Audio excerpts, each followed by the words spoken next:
আপনারা শুধু কালারটা দেয়, দেখছেন কালার? আসলে অরিজিনাল একটা ফোন কিনতে হলে আগে দেখতে হবে ডিসপ্লের কালার। কারণ আপনি একটা অরিজিনাল ফোন কিনবেন, আপনি যে কোনো দোকানে ক্যাশ মেমো নিয়ে যাবেন, নগদে বেচতে পারবেন, বেচে ক্যাশ করতে পারবেন। আর যদি একটা 2 নম্বর ফোন পড়ে যায়, ওই ফোন কিন্তু কোনো দোকানে বেচতে পারবেন না, ক্যাশও করতে পারবেন না। এই জন্য সবসময় চেষ্টা করবেন অরিজিনাল অথেন্টিক একটা ফোন কিনতে, অরিজিনাল অথেন্টিক ফোন।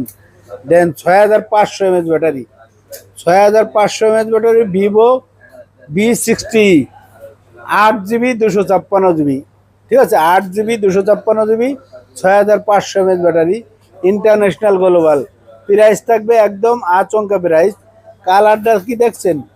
আর দেন ক্যামেরা, দেন একদম আগুন। যদি চান যে আঙ্কেলের কাছে জিনুইন একটা ফোন নেবেন, তাহলে সরাসরি চলে আসেন Dhaka Jamuna feature park phone store. আর ফোন স্টোরে আইলি পেয়ে যাবেন কি ব্যান্ড। আর ব্যান্ড মানে কি? Vivo 6500 mAh battery.